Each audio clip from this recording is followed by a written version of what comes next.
जाना चाहिए था ना। दूसरा सवाल माँ दीनों का, तुम्हारा दीन क्या है? एकदम ठीक जवाब, दीन अल इस्लाम, मेरा दीन तो इस्लाम है। इस्लाम क्या है? अल यौमा अकमलतु लकुम दीनुकुम व अतममतु अलैकुम निअमती व रज़ीतु लकुम अल इस्लाम दीना। हमने तुम्हारे लिए तुम्हारे इस्लाम को, तुम्हारे मजहब को, दीन को मुकम्मल कर दिया, मोहर लगा दी। अब ये मुकम्मल हो गया। हुजूर ने 63 साल कहा हो या करके दिखाया हो, इसी का नाम इस्लाम है। अब जब बंदा कहता है दीन अल इस्लाम, मेरा दीन तो इस्लाम है, जब जवाब सही था तो फिर दूसरे सवाल की, तीसरे सवाल की कोई आवश्यकता नहीं थी, जरूरत नहीं थी। मगर ना रब्बी अल्लाह का जवाब देने के बाद निजात हुई, न दीनी अल इस्लाम कहने पर निजात हुई, क्योंकि निजात मौकूफ है आमिना के लाल को पहचान लेने पर। इसलिए कहता हूं, इतना दरूद पढ़ो, इतना सलाम पढ़ो कि तुम्हारे लाशे से आवाज आए, मैं वो सुन्नी हूं जमीले कादरी, मरने के बाद मेरा लाशा भी पढ़ेगा अस्सलातु वस्सलाम। तीसरा सवाल, मा कुन्त तक़ूलु फी हक़्क़ि हाज़ा रजुल, इनके बारे में क्या कहा करता था? अब बड़ा भाई कहा है, चौधरी कहा है, प्रधान कहा है, सदबार माज़ल्लाहि रब्बिल आलमीन। आशिक कहेगा फरिश्तों जरा हटो, इन्हीं की दीद के लिए तो मौत को गले से लगाया था। मौत से कभी सुन्नी इसलिए नहीं डरता, मौत मेरे आका की दीद का बहाना है। हजरात जरा गौर कीजिए, मरने वाला मिटता कभी नहीं, वो दुनिया बदलता है, सिर्फ दुनिया बदलता है। मैं आपको बताऊं, अभी मुफस्सिर कुरान हजरत अल्लामा सैयद नईमुद्दीन साहब क़िबला मुरादाबादी अलैहि रहमा का जिक्र चल रहा था। बहुत सारे उनके उशाक हैं यहाँ पर। मुफस्सिर कुरान हजरत अल्लामा सैयद नईमुद्दीन साहब क़िबला मुरादाबादी ने इस वाक़े को अपनी किताब में नकल फरमाया। फरमाते हैं कि देर रात तक हम लोग आला हजरत फाजिल बरेलवी की बारगाह में हाजिर रहा करते थे, फतवा नवीसी का काम चलता था। एक रोज अचानक ऐसा हुआ कि फाजिल बरेलवी फरमाते हैं, आला हजरत इमाम मोहम्मद रजा खान फाजिल बरेलवी फरमाते हैं कि नईमुद्दीन बस थोड़ी देर के लिए दरवाजे से बाहर चले जाओ। तो मेरे साथ मेरा एक और साथी बैठा हुआ था, इन दोनों को फाजिल बरेलवी ने खिलाफे मामूल हमें कमरे से बाहर कर दिया और कहा कि थोड़ी देर जाओ आराम करो, अब कल इंशाअल्लाह काम करेंगे। खिलाफे तवक्को और खिलाफे मामूल। जब हमें दरवाजे से निकाल कर, रूम से निकाल करके बाहर कर दिया कि जाओ आराम करो, आज थोड़ा सा मुझे कुछ जरूरत आ गई है, इसलिए आप लोग जाइए आराम कीजिए, कल से इंशाअल्लाह देर रात तक काम किया जाएगा। फरमाते हैं कि फिर हैरत की इंतहा न रही, हम वहीं खड़े हो गए, दरवाजे से निकले और फिर हमने देखा कि फाजिल बरेलवी ने दरवाजा बंद कर लिया, अंदर से कुंडी लगा ली और जो चिराग इमाम अहमद रजा खान के कमरे में रोशन था, उस चिराग को हमने देखा कि वो चिराग बुझ गया।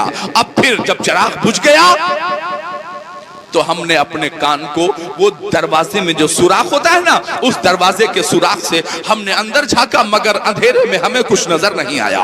मगर कान लगाया तो एक आवाज तो पहचान में आई कि ये फाजिल बरेलवी की आवाज है, मगर दूसरी आवाज को हम न पहचान सके कि बात किससे हो रही है। सवालों जवाब हो रहा है, बाकायदा गुफ्तो सुनीद का सिलसिला चल रहा है।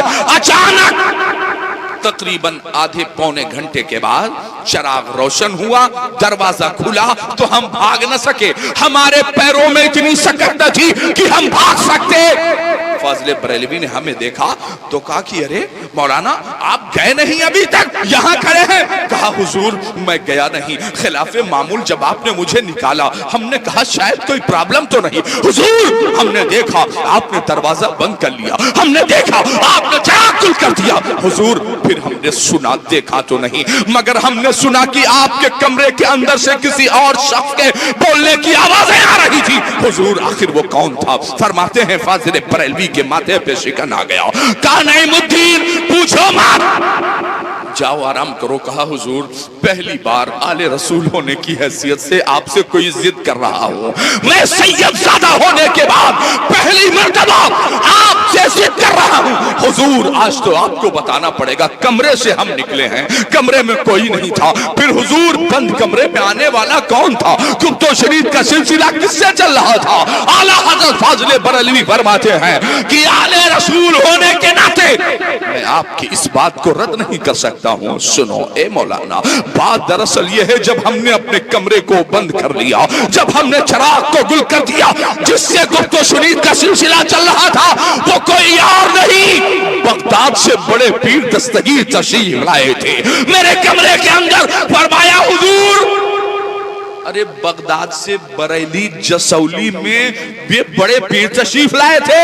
फरमाया हाँ हाँ रजा खान हर सवाल का जवाब इसलिए रखता है कि तुमने पढ़ा है हमसे, हमने पढ़ा है किसी और से, मगर जब मैं भी किसी सवाल का जवाब नहीं पाता तो बड़े पीर की बारगाह में इस्तिगासा पेश करता हूँ, और कोई ऐसा सवाल नहीं जो बारगाह खौसियत से जिसका जवाब हमें मैसर ना था हो, इसलिए डंके की चोट पर हर सवाल का जवाब रख के ऐलान करता है, क्या दबे जिसमें हिमायत का हो बंटा तेरा, शेर को खतरे में लाता नहीं कुत्ता तेरा, इसलिए कि हर सवाल का जवाब बड़े पीर दस्तगीर से हासिल करता हूं मैं। हजरात, कहां बगदाद, कब दुनिया से तशरीफ लेकर के गए बड़े पीर दस्तगीर, मगर बरेली में इमाम अहमद रजा खान फाजिल बरेलवी से गुफ्तो शुनीद चल रही है और सवालों जवाब का सेशन चलाया जा रहा है। मैंने क्या कहा कि मोमिन मरता कभी नहीं, सिर्फ दुनिया बदल देता है,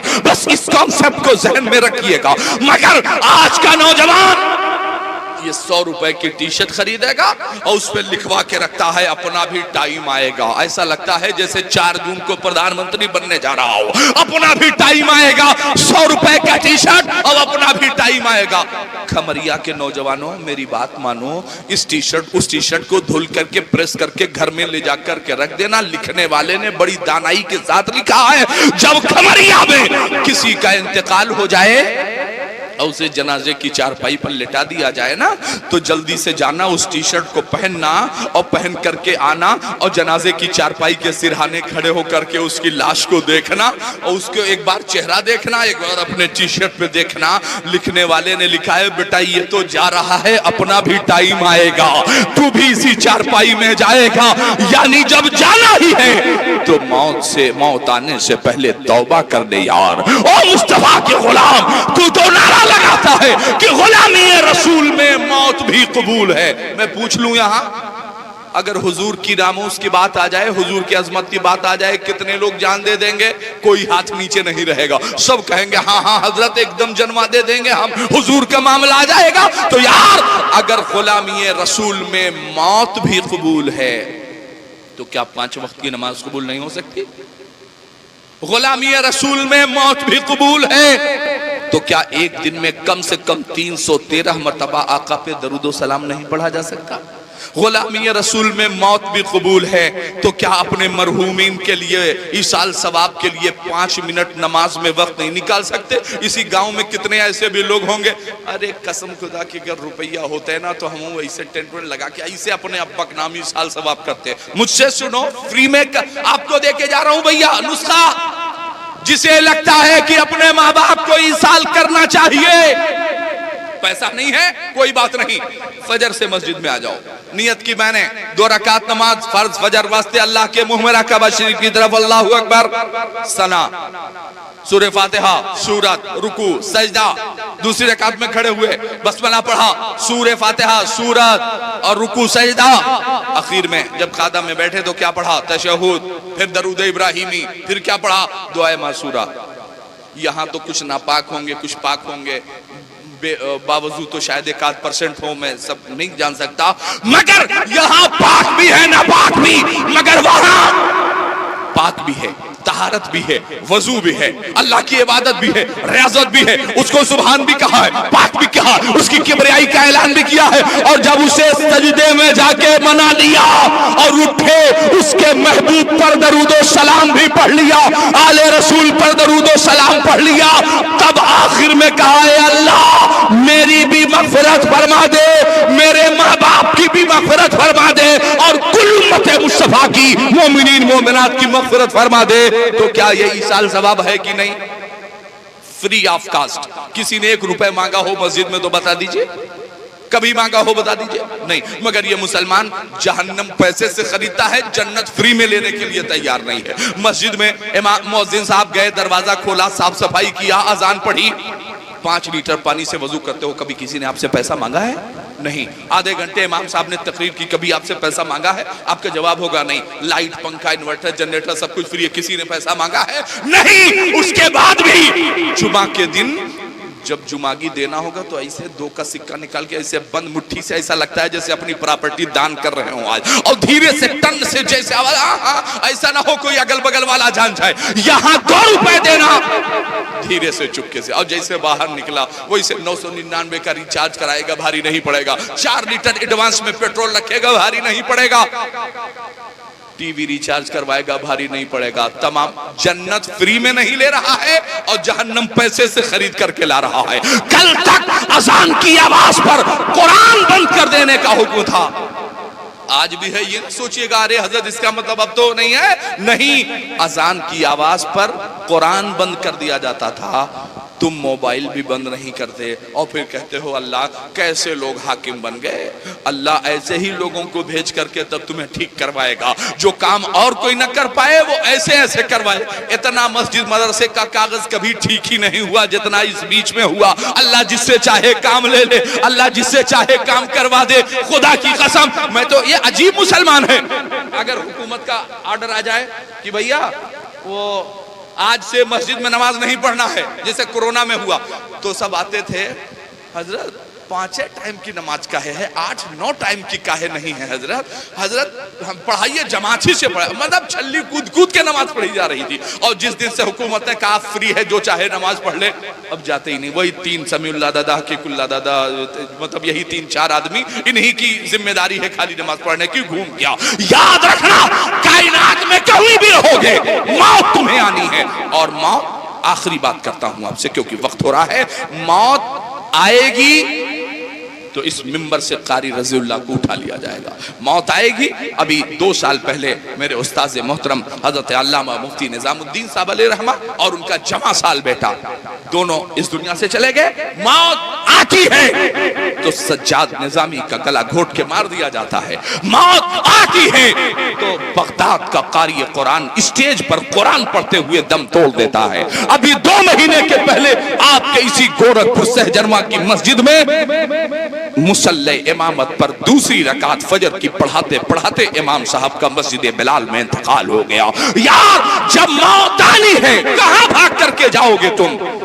हजरत सुलेमान अलैहिस्सलाम की बारगाह में एक बंदा आया, उनका उम्मती, और कहा हुजूर बचा लीजिए। वो है ना कि मौत का फरिश्ता मुझे लगता है बिल्कुल मुझे दौड़ाए हुए है, आज मैं गया काम से।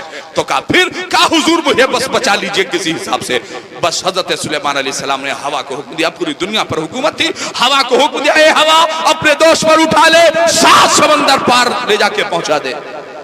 हवा ने उठाया, 7 समंदर पार ले जाकर के पहुंचा दिया। उधर पहुंचाया, इधर मौत का फरिश्ता हजरत सुलेमान की बारगाह में, अस्सलाम वालेकुम। वालेकुम सलाम। कैसे आना हुआ? वो थैंक्स बोलने के लिए आया हूं, शुक्रिया बोलने के लिए आया हूं। अरे तुम कब से शुक्रिया बोलने लगे? बाप चला जाए पूरा परिवार रोए, माँ चला जाए सारे बेटे रोए, सब रोए, किस बात का शुक्रिया? कहा हुजूर वो जिस बंदे को आपने हवा के दोष पर भेजा है ना, अल्लाह का हुक्म था उसकी रूह वहीं निकालना 7 समंदर पार। हुजूर मगर था वो आपकी बारगाह में, मैं बड़ा परेशान था कि है यहाँ रूह वहां निकालना है। हुजूर कैसे काम हो पाएगा? बस हुजूर आपने जो उसकी मदद की है ना, मेरा काम आसान कर दिया। खुदा की कसम, घर से निकलो तो तौबा करके निकलो यार, घर से निकलो तो अपने माँ बाप को राजी करके निकलो, घर से निकलो तो अपने पड़ोसियों को नाराज करके न निकलो। मौत हर हाल में आनी है। और जो कहते हो ना शर्ट का बटन खोल के देख लेंगे, अल्लामा जलालुद्दीन सुयूती ने अपनी किताब शरह सुदूर शरीफ में इस वाक़े को लिखा है कि हजरत इब्राहिम अलैहिस्सलाम ने कहा, मौत के फरिश्ते जब तू किसी गुनाहगार की रूह निकालने आता है तो तेरी शक्ल शबाहत कैसी होती है? तो कहा ना देखो इब्राहिम, नहीं देख पाओगे। 42 शेर का गुर्दा है। वह नारे नमरूद में छलांग लगा दी, मुस्कुराता रहा, तख्ते नमरूद पर तन्हा एलाए कलमतुल हक किया, मुनाजरा किया, बीवी बच्चों को सहरा जंगल में छोड़ दिया, अपने बेटे को मिना में ले जाके लेटा के छुरी चला दी। तुम कहते हो मेरा कलेजा कमजोर? 42 शेर का गुर्दा है। वह नारे नमरूद में छलांग लगा दी, मुस्कुराता रहा, तख्ते नमरूद पर तन्हा एलाए कलमतुल हक किया, मुनाजरा किया, बीवी बच्चों को सहरा जंगल में छोड़ दिया, अपने बेटे को मिना में ले जाके लेटा के छुरी चला दी। तुम कहते हो मेरा कलेजा कमजोर? तो कहा अच्छा जब जिद कर ही रहे हैं तो देख ही लीजिए। तो हजरत इब्राहिम से मौत के फरिश्ते ने कहा इब्राहिम जरा अपने चेहरे को पीछे की जानिब फेर लीजिए। मौत के फरिश्ते ने कहा तो जनाब इब्राहिम ने यूं अपना चेहरा पीछे की जानिब फेरा। मौत का फरिश्ता जब से गुनहगारों की रूह निकालता है वैसे ही उसने अपनी शक्ल अख्तियार की और फिर कहा इब्राहिम अब जरा हमारी तरफ देखिए।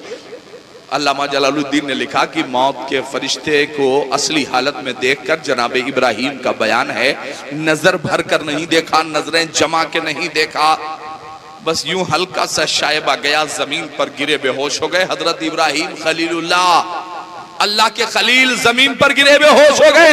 मौत के फरिश्ते ने कहा इब्राहिम अरे उठो यार, कह रहे थे बड़ा मजबूत गुर्दा है, दिल के ले जाए, क्या हो गया? कहा यार मैंने सुना था कि कब्र में अजाब होगा, मैंने सुना था कि जहन्नम में अजाब होगा। ए मौत के फरिश्ते, इस शक्ल में तेरा आ जाना ही सबसे बड़ा अजाब है। तो लोगों ने पूछा आखिर इब्राहिम आपने क्या देखा? तो जनाब इब्राहिम अर्ज करते हैं कि सर से लेकर पैर तक उसके जिस्म पर सिर्फ बड़ी बड़ी आंखें थीं, सर से पैर तक बड़ी बड़ी आंखें और हर आंख में लोहे का राड था। और मौत का फरिश्ता कह रहा था इब्राहिम ऐसे ही गुनहगारों के जिस्म में दाखिल हो जाता हूं, बेदर्दी से रूह को खींचता हूं और उसकी रूह को घुटनों में ले जाकर के छोड़ देता हूं, और जब छोड़ता हूं तो बड़ी तकलीफ होती है और एक पिंडली दूसरी पिंडली पर यूं मसलता है, यूं रगड़ता है कि बेटा पूछता है अब्बा हमको पहचानते हो?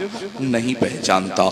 और गुनहगार बंदा होता है, सूद खाने वाला होता है, झूठ बोलने वाला, गीबत करने वाला, उसके रूह को पेट में लाकर छोड़ दिया जाता है। मेरे मुस्तफा इरशाद फरमाते हैं ए मेरे सहाबा, मौत के वक्त लगने वाली प्यास से पनाह मांगो, पनाह मांगो, पनाह मांगो। सहाबा कहते हैं या रसूल अल्लाह मरने वाले को पानी पिला दिया जाए? अल्लाह के हबीब ने फरमाया नहीं मेरे सहाबा, अगर मरने वाले को पूरे समंदर का पानी पिला दोगे तब भी उसकी प्यास बुझती नहीं है। हजरात तो जनाब इब्राहिम ने मौत के फरिश्ते से कहा ओ मौत के फरिश्ते मैंने सुना था कि अजाब होगा, इस शक्ल में तेरा आ जाना ही सबसे बड़ा अजाब है। तो अपने मरहूमीन के लिए कसरत से दुआ कीजिए। अल्लाह के हबीब ने इरशाद फरमाया ए मेरे सहाबा उम्मती उम्मतुम मरहूमा, मेरी उम्मत उम्मत मरहूमा है। ये जो मरहूम का लफ्ज है मरहूमा का, इसी हदीस पाक से अखज़ किया गया है। सहाबा कहते हैं या रसूल अल्लाह क्या मतलब? फरमाया मेरी उम्मत वो है जिस पर अल्लाह का खास करम है, रहम है। या रसूल अल्लाह बात समझ में नहीं आई? तो अल्लाह के हबीब इरशाद फरमाते हैं तदखुलु कुबूरहा बिजुनूबिहा, मेरा उम्मती कब्रों में दाखिल होगा तो गुनाहों के गट्ठर के साथ कब्रों में दाखिल होगा, बड़े बड़े गुनाह करके वो कब्रों में दाखिल होगा। सहाबा कहते हैं या रसूल अल्लाह फिर क्या होगा? अल्लाह के हबीब फरमाते हैं मगर जब वो कब्रों से निकलेगा तो एकदम साफ शफाफ चमचमाता हुआ निकलेगा। सहाबा कहते हैं या रसूल अल्लाह इसका मतलब यह है कि वो कब्र में नमाज पढ़ने लगेगा? फरमाया नहीं, कब्र में नमाज नहीं है। हुजूर क्या रोजा रखने लगेगा? फरमाया रोजा भी नहीं है। फरमाया हुजूर तो फिर गुनाहों का गट्ठर कहां चला गया? अल्लाह के हबीब इरशाद फरमाते हैं कि मरने वाले ने अपने पीछे अपने बच्चों को छोड़ रखा था, अपने अज़ीज़ा व अक़रबा को छोड़ रखा था, अपने शौहर को छोड़ रखा था, अपनी बीवी को छोड़ रखा था। इस कद्र उन्होंने अपने मरहूमीन के लिए दुआए मग़फ़िरत की है कि अल्लाह ने उसके तमाम गुनाहों को मुआफ कर दिया है। और यही कुरान कह रहा है रब्बना इग़फ़िर लना व लिइख़वानिना अल्लज़ीना सबक़ूना बिल ईमान, ए हमारे रब हमारी भी मग़फ़िरत फरमा दे और हमारे उन भाइयों की भी मग़फ़िरत फरमा दे जो हमसे पहले मगर ईमान के साथ दुनिया से तशरीफ लेकर के गए हैं। ऐरू गैरू नथु खैरू के लिए दुआए मग़फ़िरत नहीं होगी, सिर्फ मुस्तफ़ा के गुलामों के लिए दुआए मग़फ़िरत हो सकती है, अहले ईमान के लिए दुआए मग़फ़िरत हो सकती है। इसलिए अपने मरहूमीन के लिए खूब दुआ करें, रास्ता चलते रहें, 11 बार दरूद शरीफ पढ़ें। या अल्लाह इसका सवाब मैं अपनी अम्मी की रूह को इसाल कर रहा हूँ। किसी को 10 रुपए हाथ पर रखे, या अल्लाह इसका सवाब मैं अपने अम्मी जान अपने अब्बू जान के लिए दे रहा हूँ। और कुरान का एक रुकू पढ़ें, या अल्लाह इसका सवाब, नमाज पढ़ें, या अल्लाह पाक इसका सवाब, एक गिलास पानी पिलाएं, इसका सवाब। मेरे पास वक्त नहीं है वरना ईसाल सवाब के ताल्लुक से मैं आपसे और गुफ्तगू करता,